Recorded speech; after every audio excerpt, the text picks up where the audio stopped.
Эхний мэдээг хүргэе. Өнгөрсөн шөнө цагдаагийн байгууллагаас Норог цэгийн сайтад хойшлуулшгүй ажиллагаа явуулж 8 ажилтнаас мэдүүлэг авснаас гадна компьютер, хард диск, гар утас зэргийг нь хурааж авчээ. Энэхүү үйл явдал нь улс төрийн зорилготой гэсэн шүүмжлэл олон нийтийн дунд бий болж цаашлаад хэвлэлийн эрхчлөөний тухай асуудалч хөндөгдөж байна.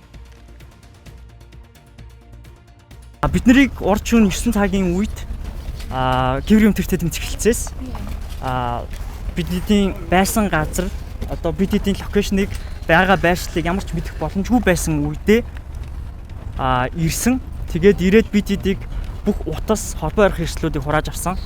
За тэгээд шууд ийш авчирсан. Норог цэгийн сайтыг эрүүгийн хуулийн 19.9-1 буюу үндэсний эв нэгдлэг буснуусан гэх зүйлчлэлээр шалгаж байгаа талаар тус сайтын захирал олон нийтэд хандаж мэдээлэл өгтөө мэдгцэн. За гэвч цагдаагийн байгууллагаас тус үндслээр буруутгаж хэрэг үүсгэсэн гэдгээ баталсангүй. Яг ямар зүйл ангаар явуулсан яасан гэдгийг нь бас мөрдөн шалгах ажиллагааны нууц тамаарх мэдээлэл. Норгийг одоо тэр 19.9-1 гэдэг нь ханаас гарч ирсэн зүйл. Тэр талаар би мэдэхгүй байна. За энэхүү үйл явдлыг өнгөрсөн 2024 оны улсын хурлын сонгуулийн үйл явдлыг боддоор харуулсан баримтат кино хийж байгаатай холбоотой улс төрийн үйл ажиллагаа хэмээн Норог цэгийн сайтынхан үзэж байна. Ер нь бол шүү дээ.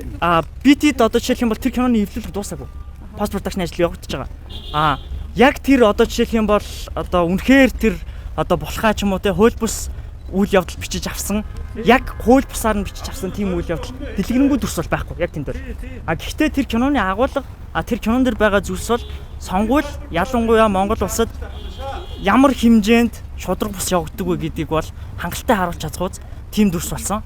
Тийм кино болсон. Нийт 14 тэрэ бат дүрс бүгдээрээ энэ дотор байгаа. Цагдаагийн байгууллагын зүгээс хэвлэл нийтлэг хэрэгжүүлээ болон хэвлэл мэдээллийн байгууллагатай холбож одоо шалгаж байгаа зүйл байхгүй.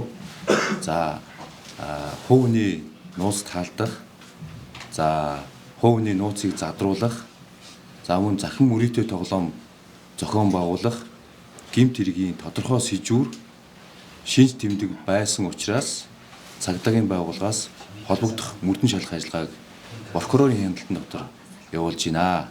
За харин цагдаагийн байгууллагын зүгээс Норог цэгийн сайтыг захин мөрөөдөө тоглоом зохион байгуулсан иргэдийн мэдээллийг хууль бусаар цуглуулж хувь хүний мэдээлэлд халдсан нь урьдчилсан байдлаар тогтоогдсон гэх тайлбарыг өгч байна. За тэгвэл иргэдийн мэдээллийг хууль бусаар цуглуулсан гэдэг нь баримтат кино материалтай холбоотой байх магадaltaй гэдгийг сэтгүүлч Пүрэв онцолж байна.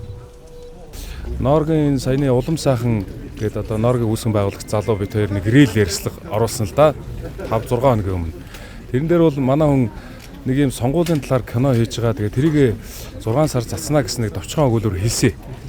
Би бодохдоо яг энэ асуудлаас нь болоод Норогийг барьж аваад бүх тэр сонгуулийн баримттай хард гар утас бүх материалыг нь хурааж авсан байна гэж хардж байна. Бас нэг асуудал нь цагдаагийн байгууллага ажиллагаа явуулахдаа процессын алдаа гаргасан гэж өмгөөлөгчийн зүгээс тайлбарлаж байна. За түүнчлэн Норог цэгийн сайтыг шалгасан хойшлуулшгүй ажиллагаанд анхаарал татах, эргэлзээ төрүүлэх олон асуултууд хөвөрч байгаамаа. За цагдаагийн байгууллагын зүгээс бүх үйл явцыг хуулийн дагуу гүйцэтгэсэн гэдгээ онцолж байсан юм. За 19.9-ийн нэгээр бол сая одоо мэдүүлэг авсангүй. Тэр бол харьяаллын дагуу энд харьяалагддаг юм биш тий тагнуулын ерөнхий газар одоо өөр субъектууд энд бол гомдол юу гэж ирж байгаа вэ гэхээр эрүүгийн цэцгийн 13-14 буюу нөгөө худал мэдээлэл тараасан тэрнтэй холбоотой гомдол 204 дугаар гомдол ирсэн. Энэний дагуу бид нар одоо мэдүүлэг авах шаардлагатай байна гिचгээд шууд сэжигтэн буюу итгэгчээр татах тогтоол танилцуулах гэж байгаа мэтээр сэжигтний мэдүүлэг авч.